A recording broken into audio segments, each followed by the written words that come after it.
नमस्कार। हर दिन पावन श्रृंखला में आज 23 जुलाई को हम चर्चा करेंगे स्वतंत्रता आंदोलन में उग्रवाद के प्रणेता लोकमान्य तिलक जी के बारे में। 20वीं सदी के प्रारंभ में भारतीय स्वतंत्रता के आंदोलन में एक मंच के रूप में कार्यरत कांग्रेस में स्पष्टतः दो गुट बन गए थे। एक नरम तो दूसरा गरम दल कहलाता था। पहले के नेता गोपाल कृष्ण गोखले थे तो दूसरे के लोकमान्य तिलक। इतिहास में आगे चलकर लाल बाल पाल नामक जो कई प्रसिद्ध हुई, उसके बाल यही बाल गंगाधर तिलक थे, जो आगे चलकर लोकमान्य तिलक के नाम से प्रसिद्ध हुई।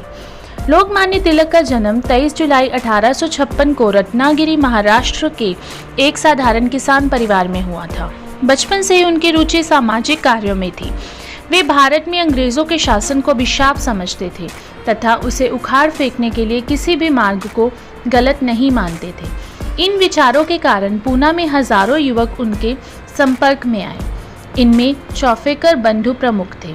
तिलक जी की प्रेरणा से उन्होंने पूना के कुख्यात प्लेग कमिश्नर रैंड का वध किया और तीनों भाई फांसी चढ़ गए। सन 1897 में महाराष्ट्र में प्लेग, अकाल और भूकंप का संकट एक साथ आ गया, लेकिन दुष्ट अंग्रेजों ने ऐसे में भी जबरन लगान की वसूली जारी रखी। इससे तिलक जी का मन उद्वेलित हो उठा। उन्होंने इसके विरुद्ध जनता को संगठित कर आंदोलन छेड़ दिया। नाराज होकर ब्रिटिश शासन ने उन्हें 18 मास की सजा दी। तिलक जी ने जेल में अध्ययन का क्रम जारी रखा और बाहर आकर फिर से आंदोलन में कूद गए। तिलक जी एक अच्छे पत्रकार भी थे। उन्होंने अंग्रेजी में मराठा तथा मराठी में केसरी साप्ताहिक अखबार निकाला। इसमें प्रकाशित होने वाले विचारों से पूरे महाराष्ट्र और फिर देश भर में स्वतंत्रता और स्वदेशी की ज्वाला भभक उठी। युवक वर्ग को तिलक जी का दीवाना बन गया। लोगों को हर सप्ताह केसरी की प्रतीक्षा रहती थी। अंग्रेज इसके स्पष्टवादी संपादकीय आलेखों में से तिलमिला उठे। बंग भंग के विरुद्ध हो रहे आंदोलन के पक्ष में तिलक जी ने खूब लेख छापे। जब खुदीराम बोस को फांसी दी गई तो तिलक जी ने केसरी में उसे भावपूर्ण श्रद्धांजलि दी। अंग्रेज तो इनसे चिढ़े ही हुए थे। उन्होंने तिलक जी को कैद कर 6 मास के लिए बर्मा की मांडले जेल में भेज दिया।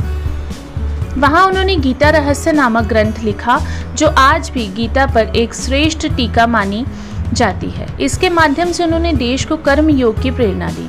तिलक जी समाज सुधारक भी थे। वे बाल विवाह के विरोधी तथा विधवा विवाह के समर्थक थे। धार्मिक तथा सामाजिक कार्यों में वे सरकारी हस्तक्षेप को पसंद नहीं करते थे। उन्होंने जन जागृति के लिए महाराष्ट्र में गणेशोत्सव व शिवाजी उत्सव की परंपरा शुरू की, जो आज विराट रूप ले चुकी है। स्वतंत्रता आंदोलन में उग्रवाद के प्रणेता तिलक जी का मानना था कि स्वतंत्रता भीख की तरह मांगने से नहीं मिलेगी। अतः उन्होंने नारा दिया, स्वराज्य हमारा जन्म सिद्ध अधिकार है और हम उसे लेकर ही रहेंगे।